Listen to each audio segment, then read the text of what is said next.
This is a Sports Catastrophe production. This is Edwin Encarnacion. He was once a struggling prospect, not in the Jays system, but in the Reds prospect system. The Reds needed to get rid of him, so they traded him to Toronto for Scott Rowland, who basically was Toronto's best third baseman since Ed Sprague and probably Tony Fernandez when he played the position. But few people, especially the Reds organization, would know how Edwin Encarnacion basically picked up his career after leaving Cincy for Toronto and helped the Blue Jays win a couple of key playoff series and all that. This is the Sports Catastrophe Birthday Boy for January the 7th. Edwin Encarnacion today celebrates his 38th birthday. He has played for the Reds, the Jays, the Indians. I know I shouldn't say that, but technically it's true. The Mariners, the Yankees, and the Chi Sox. So we don't know if he'll come back to baseball or not. But anyway, the Texas Rangers actually selected Encarnacion in the ninth round of the 2000 baseball draft. He signed with them. However, the Rangers traded him and Ruben Mateo to Cincy for Rob Bell. Kind of a dumb move, if you ask me, because none of them were good. He started his career in 2005 for the Reds. 232 batting average, 9 home runs, 31 ribbies. In 2006, he played 117 games. Did pretty well. 276, 15 homers, 72 RBIs. He actually won a Player of the Week award in August. In 2007, he just couldn't. But he was benched for Ryan Friel, which gave Josh Hamilton, who basically was trying to get his life back together after his drug issues, more starts in center field. Encarnacion could not play well for them, being in center field and all that. He was demoted to Louisville for a little bit. In 2007, he did hit 289, 16 home runs, 76 RBIs. So basically, he ended up hitting 26 home runs for the 2008 Reds, which was good, all that. And Encarnacion basically wanted to be more consistent and all that. Unfortunately, he couldn't be that consistent with the Reds and faltered. So Encarnacion came through, and since he needed a third baseman for a playoff push, so they got Scott Rowland from the Jays for Encarnacion and a pair of right-handers, Josh Renicky and Zach Stewart, who basically didn't amount to anything.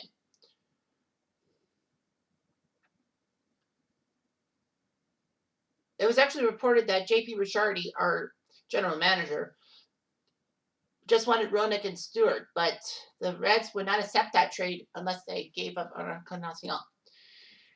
He played 42 games for the Jays that year with 8 home runs. Unfortunately, he had a firecracker hit him in the jaw, exploding near his mouth, so he had first and second degree burns to the forehead.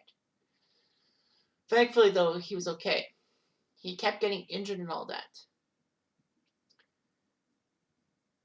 Encarnacion, in June of 2010, was designated for assignment, which meant that he probably could, kind of like waivers. However, Encarnacion stayed with the AAA Las Vegas team and was called up July 2nd after Encarnacion's replacement, Jared Huffpure, sucked. So basically, he did okay and all that. He became the 7th Blue Jay in 2010 to hit 21 more home runs, so he got 21 home runs. Not bad. And Encarnacion, strange as it sounds, he actually was claimed off waivers by Oakland. But Oakland non-tendered him a few weeks later, and the Blue Jays got him back for 1 year, $2.5 million. He struggled offensively. However, he kept getting doubles and all that. But the big move in late 2011 was that he was moved to the DH position, except from third base. So basically, he was huge. And then the Jays basically said, we need him and all that. He actually hit a grand slam for the Blue Jays against the Mariners April 2012. And then he decided to hold his arm out in a chicken wing fashion while running the bases. If we know it's a parrot walk, which Edwin would do for every home run from hell or high water. Encarnacion was given a 3-year, $27 million contract extension on July 12, 2012, which was great. Encarnacion, in September, hit his 40th home run of the season and recorded his 100th RBI. So Encarnacion was huge and all that. He was the Blue Jays Player of the Year, obviously, and the most improved. Basically, he was just good and all that. Encarnacion got to be in the All-Star game in 2013 for the first time, alongside Jose Bautista, Brett Cecil, and Steve Delabar. Encarnacion did pretty good for himself. He actually was a pinch hitter for David Ortiz and finished the game 0 for 2, but it doesn't matter. So anyway, Encarnacion did fantastic in 2003. However, 2015 would be the year of the Blue Jays doing well and his personal things. In 2015, he was actually given 10-5 rights, which means that for 10 years of service time in the big leagues, 5 being on the same team, which meant he could veto any trade.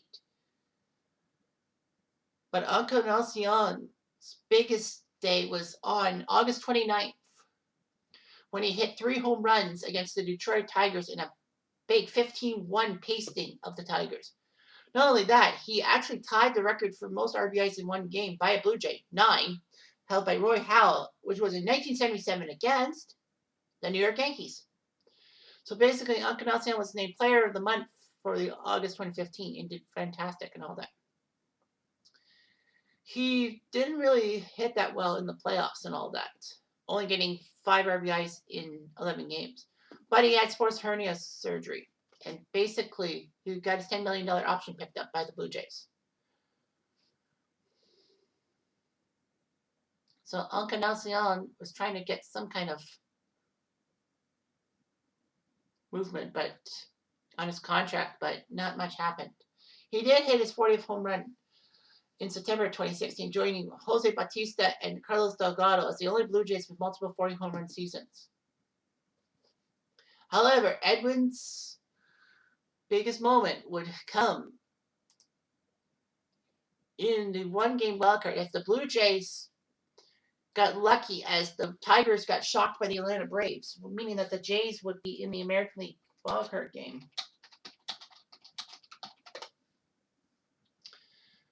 Not only that, they got to host it. So, yeah. All right. I'll play you the audio, if they'll allow me to play the audio. Are we turning our cameras on for this? Oh, sorry about My that. smiles can't compete. Stupid ads. That tells you something, I guess.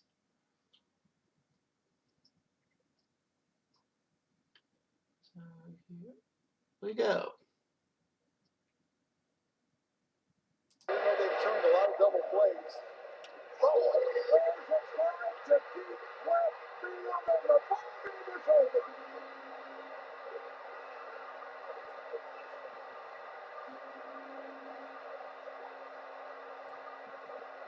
Obviously, I'm not going to show you the video of it because I don't want YouTube getting pissed at me.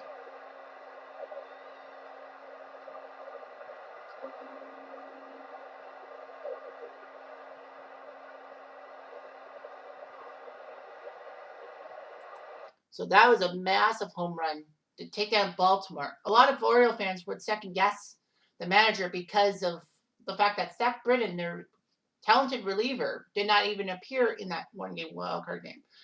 I'd be honest with you, Britton scared the crap out of me. I thought that the Jays might have lost, but I guess they were saving him for a safe situation.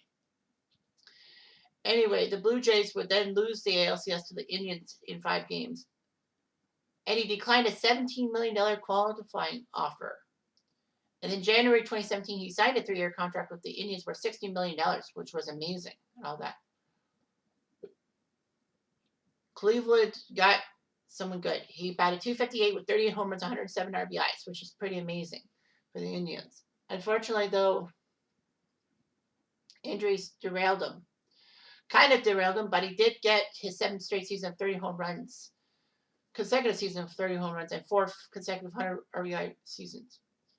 But the Indians were upset with him. They decided to trade him to Seattle in a 3-team trade with the Rays that sent Carlos Santana to the Indians. The Indians got Jake Bauers from Tampa, and the Rays got Yandy Diaz and Cole Soiser. Encarnacion played in 65 games for the Mariners and got 21 home runs. But Seattle was going nowhere in the playoff race, so they decided to dump him off to the Yankees for a minor leaguer and cash considerations. Unfortunately, injuries would take a toll on him, especially in August when he got hit by a pitch and had his fractured wrist. Encarnacion was given a 1-year deal by the White Sox in January 2020, but unfortunately he batted below the Mendoza line. So basically put, he was a great player for the Blue Jays, but otherwise, I doubt it. Edwin is a power hitter and all that, and maybe his batting average is slumping. I mean, he is 38. A lot of players struggle by age 35, which is my age right now. But the fact of the matter is that Edwin was basically resurrecting his career with the Blue Jays, kind of like Jose Bautista. Will Bautista be a birthday boy? Who knows? But anyway, Edwin basically helped the Blue Jays out. The crazy 2015 and 2016 Toronto Blue Jays seasons were amazing, especially 2015 when the Jays were so bad. They were one game below 500 in June, but still in striking distance of the division. And then they put up that 11-game winning streak, longest in team history. Yeah, it's huge. It's damn huge. So anyway, yeah, Edwin was basically a star for the Blue Jays. And you know what? Say what you want. I say he's the best DH in Blue Jays history. Would he be the best first baseman in Blue Jays history? No. That's definitely John Allroot or even Fred McGriff. Until they traded him to San Diego, that is. Or even Joe Carter. Who knows? But for my money, Edwin is definitely on the Blue Jays all-time team. You can bank it on it. Anyway, this is Jeff Diamond. Adieu.